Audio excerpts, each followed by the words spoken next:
Hey guys, welcome back to Let's Play Trilby's Notes. Alright, I think we're in for the finale here.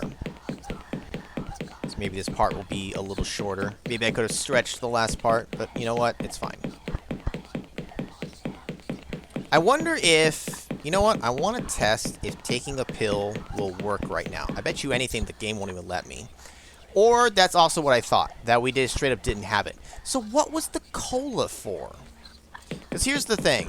The thing I looked up, it said I should, like, have used the cola when I was at the bar. The only thing I can think... Oh, okay, no, I just realized. It just clicked in my head. You know what the cola does? It induces warping.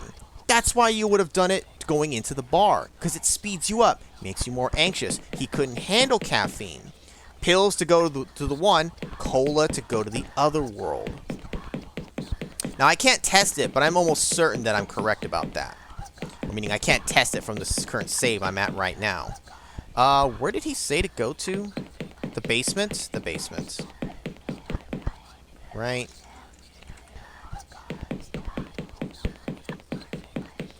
So, like, here. Final confrontation.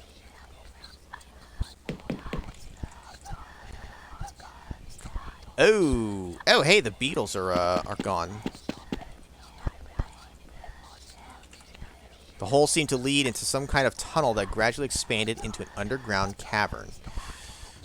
Yeah, sure. Jump in the hole. I didn't think actually jump would work, but you know what? Oh, fuck. I was in some kind of cavern dug out of the rock beneath the hotel. It seemed to be in a constant state of flux, flitting back and forth between the real world and its dark twin. I was certain that the gigantic stump in the middle of the floor had something to do with this.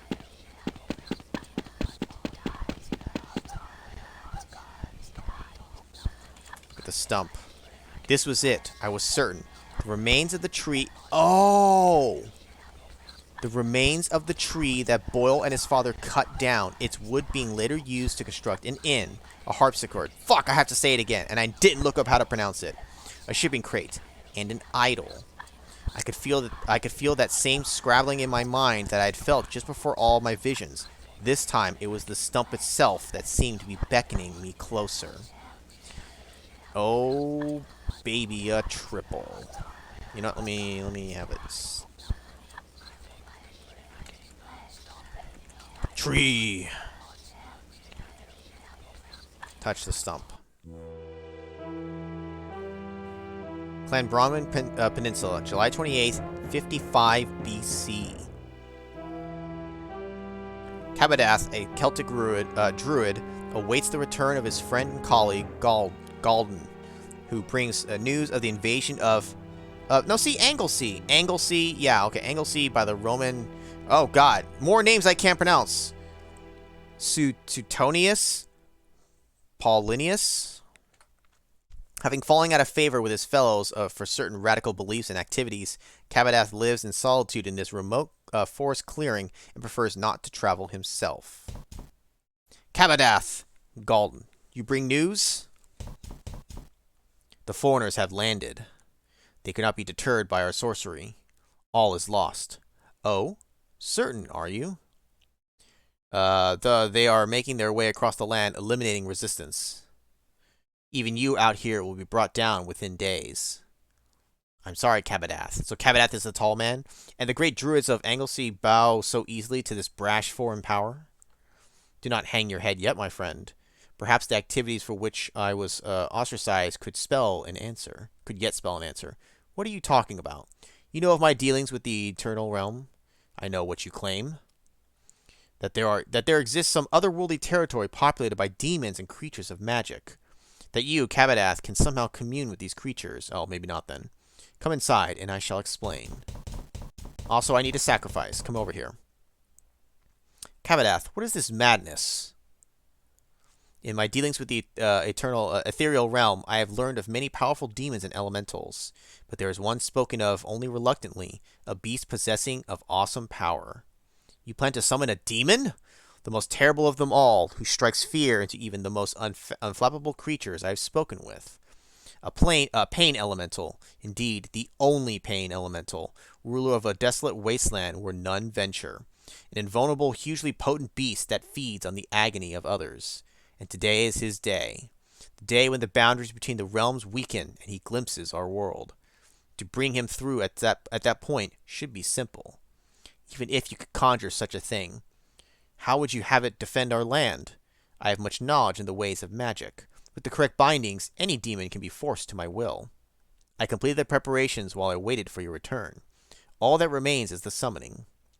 Kabadath, it pains me to see you build your hopes on such nonsense. Be silent and watch. You shall see your nonsense soon enough. In this hall of death, and by the light of Belenius's gift, I summon you. I bring you gifts to mark your path. I feed you with pain. I call you with madness. I summon you with the greatest loss, and I bind you by your true name. Chzo. Or Chzo. I missed the words. I have reached out to you through the void, Chzo. I command you by your true name. Show yourself.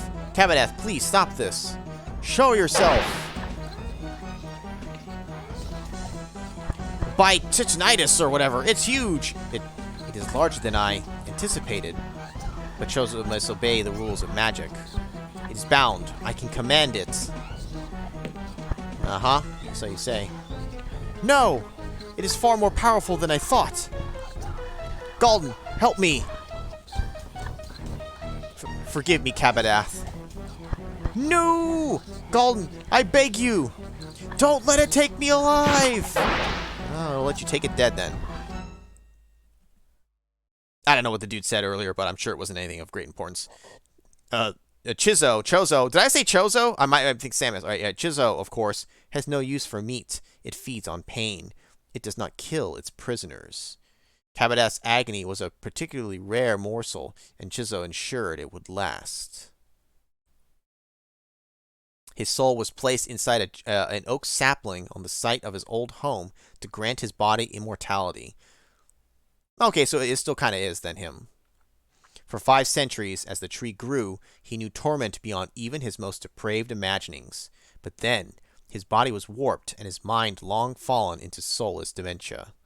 He was Chzo's, utterly and completely his slave. Trilby! Siobhan, you're supposed to leave. I couldn't. Abed, the professor, he's dead. I know. He was killed by the shadows. Just like they will kill you if you don't get away from here. What is this place? This cave is the center of the reality shift. This stump is what's causing it all. How? It is the vessel for the soul of the tall man. The alkalite of Chzo. Lankman. Nice to see a friendly face. Amazing, isn't it? All of the things Sir Roderick could have used to murder his son, he chose that idol. Placing the soul of John Defoe into the wood alongside Kabadath's. Infusing the poor retard with Chozo's magic, allowing him to come back infinitely more powerful than before. Certainly pretty lucky. Lucky? Chzo had to wait 2,000 years for that opportunity. The opportunity to blend magic and science in a single entity. The opportunity to create the bridge. What are you talking about? That's right, the bridge from before. The bridge between realms, over which Chzo will cross into our universe and purify mankind. Our order has waited 200 years for the prophecy to be fulfilled. You're not with the Ministry of Occultism.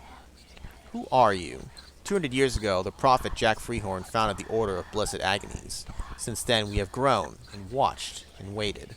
It was only in recent years that the events foretold in the Book of Chzo began to occur.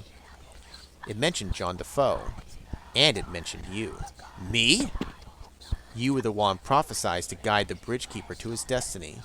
But you didn't finish the job. All 3 aspects of John Defoe had to be destroyed to create the bridge: body, mind, and soul.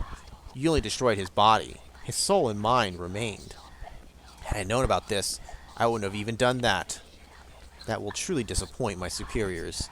They were quite adamant that I should try to persuade you to join our cause and fulfill your foretold duty. Is that why you were helping me?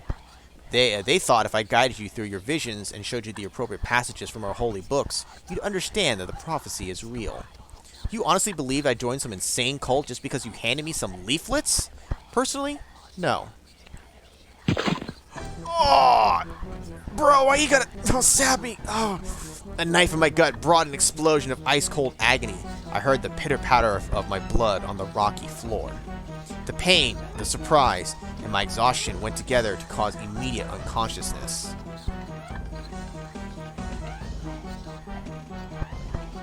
I woke to find myself splayed upon the stump, blood still slowly leaking from my wound. In my injured state, I could barely move. My limbs refused to respond. I was as weak as a newborn. Lankman? Oh good, you're awake. I was afraid you'd miss this. What are you doing? After your staggering ineptitude in Defoe Manor, the Order needed to nudge things along. We need a connection to Chzo to help administrate his coming. Today might be the only opportunity we have all year to summon the Tall Man. You're going to bring that thing into our world? With a standard ritual of blessed agonies and an offering. After he takes your life, he will be grateful to us, and then he will guide us to our destiny. So why did you stab me? What if I'm already dead by the time he gets here? You won't be. Men like you, Trilby, die on their own terms.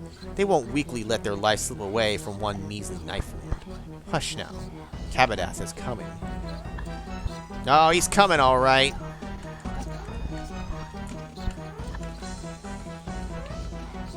Let's take a look at the room! From my position, I could only see a small portion of the wavering cavern. I could see the idol of John Defoe on the stump beside me, and my bloody waistcoat lying discarded in the corner. With my other senses, I could detect the presence of Siobhan and the redoubtable Lankman.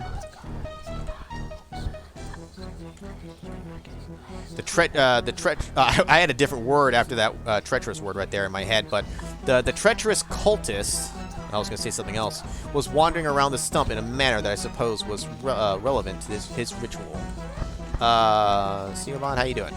I could not see Siobhan, but I could hear her trying to moan through a gag. I lay splayed across the stump that housed the soul of Kabadath the Druid, my blood seeping into the long dead grain. Out of the corner of my eye, I could see the idol that had come here for sitting beside me, its importance now infinitely reduced in my eyes. I call thee, Kabadath, to the wood that is your soul. I call thee from the north. Yeah, that's fine, keep doing it. I want to see the death animation. I stared blankly. Die. Not yet, but I was pretty close. Alright, that's funny. I call thee from the east. South and the west. I call thee from the south. Cry for help! Suffer like G did. Oh.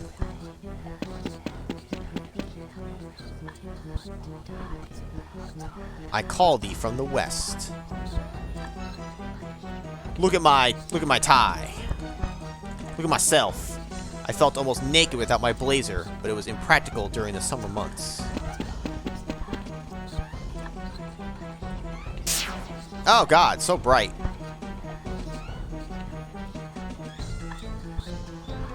Reality flits from realm to realm, tormented, confused. End this madness that we might bring thee to us. Now this really takes a long-ass time. End it, Kabadath.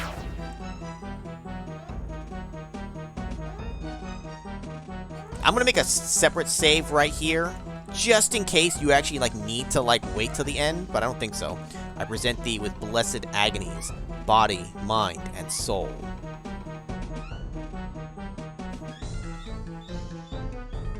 Just kill me already. I present thee with the guide, failed in his duty for thee to judge. Hey, come on, man. Let's talk about it. Can I interest you in some antiques? Come. He's gonna say it 3 times, isn't he? Come. Didn't we have to do this in 5 Days a Stranger? Oh, God. Hello, sir.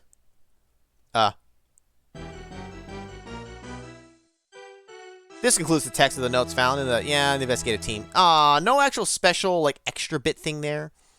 Yeah, I'm missing an action. Okay. That's a little disappointing. You should have had at least a little something there that happens. Okay. Touch the idol. I wasn't sure how to. Take the idol.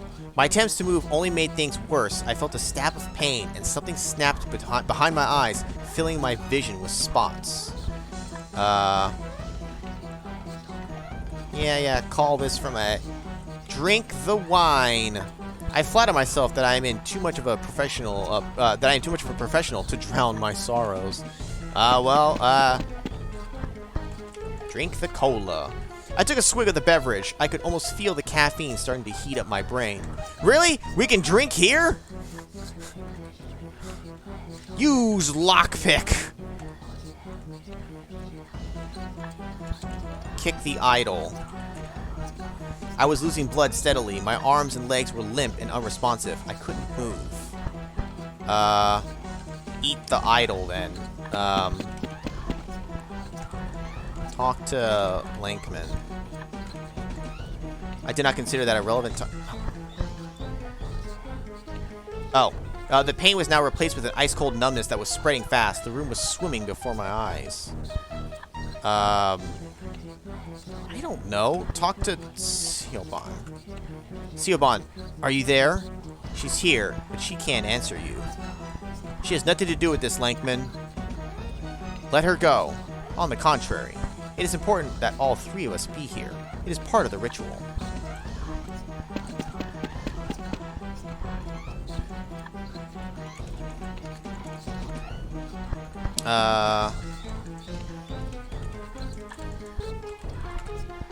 You had the idol of John Defoe all along. I did. I placed it here to reunite the wood with the tree from which it came. Cabadath will appreciate the sentiment.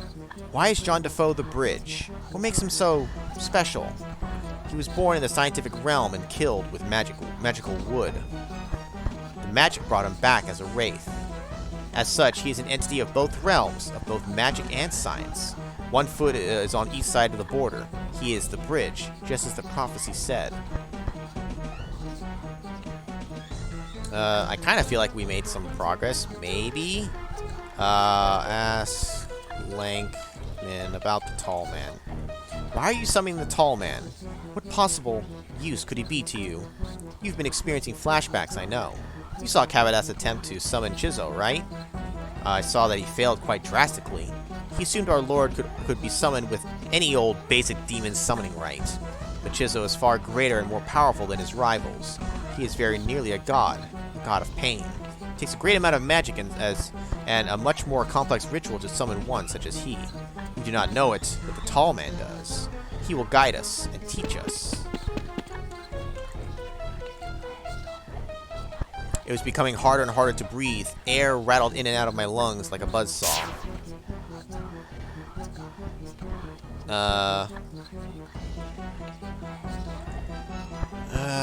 I don't know. I was unable to speak.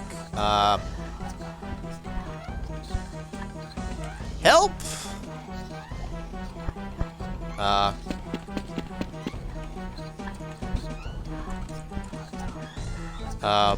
Bleed!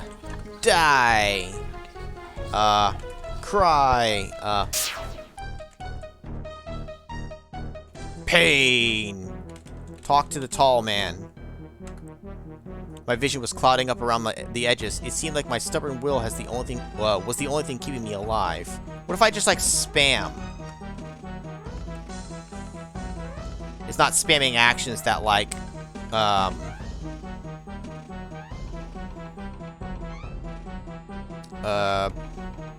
fuck! Offer Lankman as sacrifice.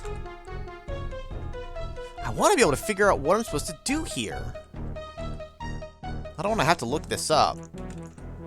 Strangely, my first thought was a vision of the repair and laundry bill. The treacherous cultist, blah blah blah. Blood seeping. The idol is important, now infinitely reducing my eyes. Look at my blood. In Dark World, a symbol was drawn out on the stump in blood. A circle containing a square with 4 triangles around it. Draw on the symbol and, like, mess it up.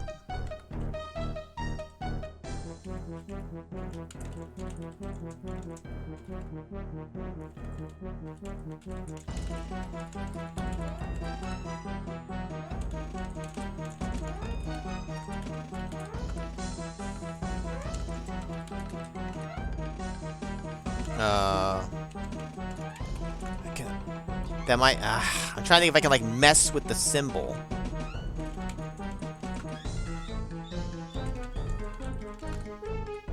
No, I don't...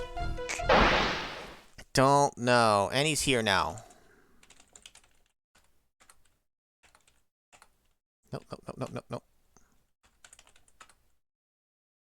I was losing blood steadily. My arms, legs, and limp were unresponsive. I couldn't move.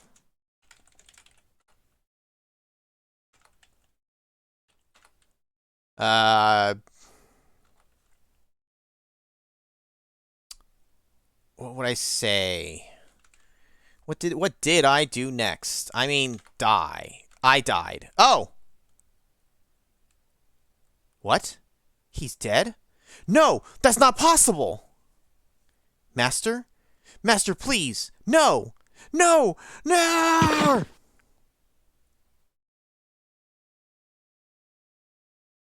Trilby? Go back, Trilby. Leave me alone.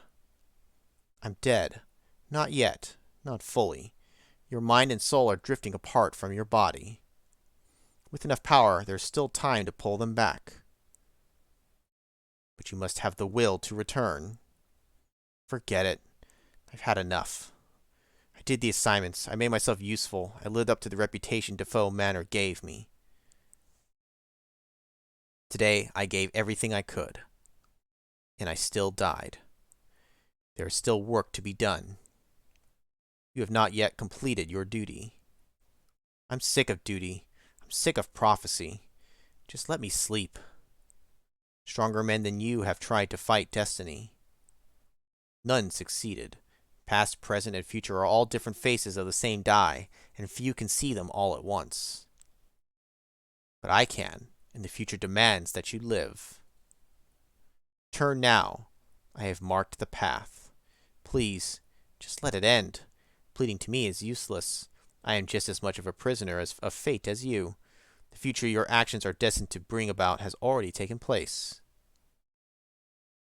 Without your part, I would not be here to restore you to life. So you see, by my mere presence, your decision is already made. Who are you? A murderer, and a madman, and a puppet of forces neither of us could possibly comprehend.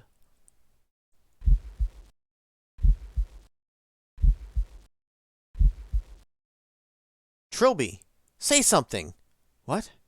You're alive. Oh God, I didn't even know if I was doing it properly. But I did it. You're alive. Where's Lankman? That tall man took him. He did something horrible to him. And then he took him away. Where's my waistcoat? Shh, don't talk. I've already called for an ambulance. Let's get you back upstairs. Wait. See that wooden idol? Yes? Bring it with us. Wrap it tightly in clothes and bring it with us. Don't let it touch your bare skin. Okay. Hey, at least she listened. Dude, I randomly figured it out. It made sense, too. Because you say, like, you die on your own terms, and, like, what if I died before then? And now it sits across from me.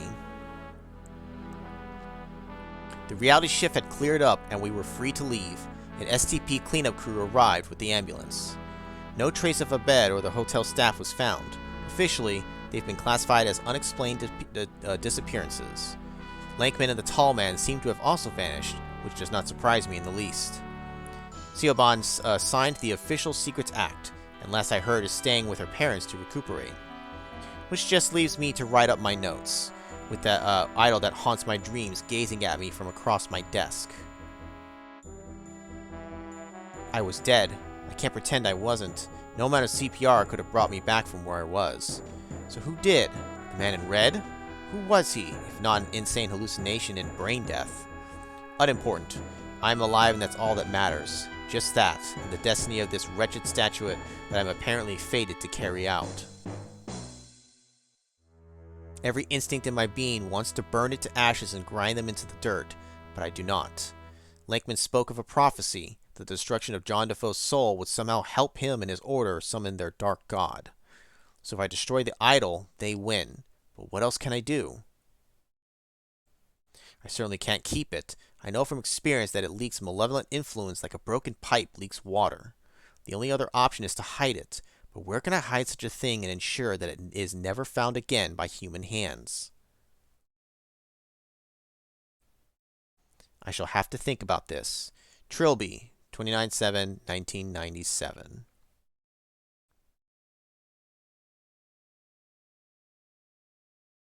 The fulfillment of the prophecy continues. The ritual for the summoning of Chzo will go ahead. Events have been set in motion that cannot be stopped.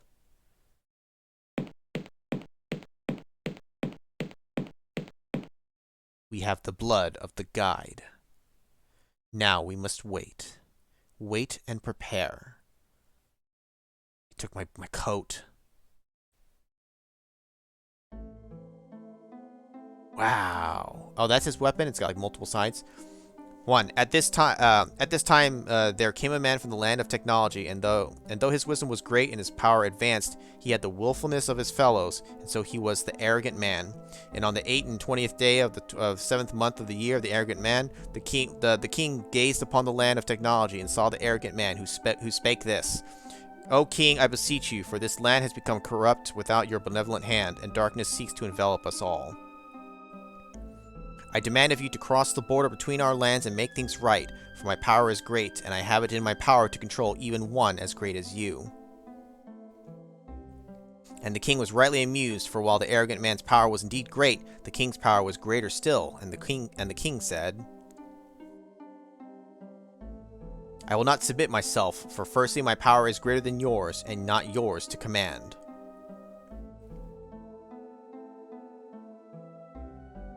Secondly, while my capabilities are many, it is impossible for me to enter the land of technology, for the border is a dark and treacherous ocean I cannot will away. But I will do this for you, O arrogant man. For all the bigness of your head, you are still small enough to be spared the rigors of the dark ocean. I shall rescue you from the darkness in the land of technology, and you shall live in my household, and here you will learn humility. And as the king said it, and so it was so, and the arrogant man crossed the ocean to the house of the king, where he was brought before his majesty, who said, Now you must repay me for the slight your arrogance caused me, for despite your insult I love you as I love every man and beast, and you must learn to take this love into your heart.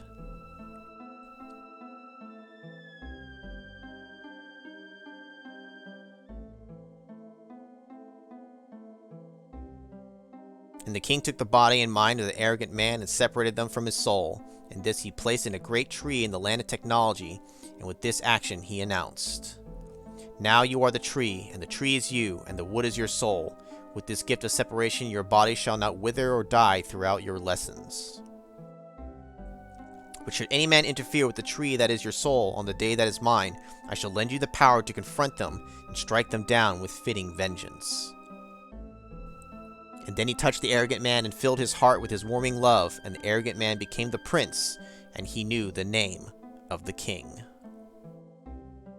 And the prince in the court of the king bowed down and wept and sang with great praise the name of the king, for great and generous was his wisdom.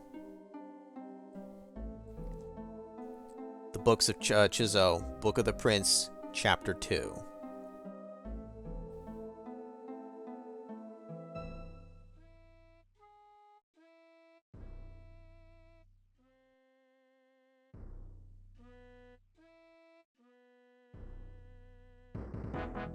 Trilby's notes. Actual credits. Oh, damn. Trilby, you're, not looking too hot there, man. Nice. Alright. Way to go, Yahtzee. I know these games are really old by this point. I really liked this one. I liked how this story was told. I liked 5 Days a Stranger. And I liked 7 Days of Sacrifice. But I kind of think this one might kind of be my favorite with the way it told the story. It was fun. Oh, that poor guy, him and his head. So she lived in the end there, and of course, because we played this in release order, and this is second chronologically, but we already played 7 Days a Skeptic Did I say sacrifice? Well, 7 Days a Skeptic. I might have said sacrifice earlier. 7 Days a Skeptic. We already know what he decides to do. He ships off the idol into space. But of course, it gets found that many years in the future. Thousands of years or whatever the hell it is. Now, there's one more game left in the series. Which means it has to be the third chronologically. And the fourth and last game that was ever released, as far as I know. And I don't expect there to be any more. I think by this point, I have to play it. I don't think I'm going to play these 3 and then not finish off the story here at this point. I might as well. I mean, I never was sure if I was going to play more after 5 Days a Stranger, because that was the one I grew up playing, and I just wanted to do that one. But I ended up going for the other ones up till now, so I definitely will, at some point, go for the last one. So it's something a sacrifice, not 90s a sacrifice. I forget how many days. I forget what the number is. But that is it. That is Trilby's notes. Again, I really like this one. Most of the puzzles I think were fine. A little on me for not figuring out some of it. They lead into each other pretty good. Like, if I recognized, I will say, trying to understand using the text parser, like what that item is there. Like, I want to look at that item, but if I don't know really how to describe it, how can I then look at it? Because that's why I didn't recognize the unicorn part. Had I made that connection, I would have come into that room, and I would have found the dude immediately. So, a little on me, but it's tougher with the text parser. And I think he said in the notes somewhere, or maybe in the commentary, that like it's a real pain in the ass to do it, a text parser. And so he said like he would never do it again. So I'm going to assume the other game is back to point and click. I assume. But at some point, I definitely think I will ultimately check it out to finally see the last game in this series. For sure. Is there anything I can do extra for the thing? I don't think I can. How can I do this? We're gonna do it like this. If I go back to that and I go back in like this. Oh, no, I'm not gonna be able to see that thing anyway. So, okay, well, it doesn't matter. Also, and I'm not sure what the extra part of the ending was for the special edition. I'll have to maybe look it up and see what the difference was. But anyways, I think good game. Good puzzles. I like the atmosphere. I like the scares. I like seeing the story. I like how it was told, making the connection, seeing it kind of reverse from going back further in history. It was cool. I liked it. So we'll go ahead and call it an LP here. So that is going to be it for this one, guys. Thanks, guys, for watching. Hope you guys enjoyed that. And I'll see you guys next time.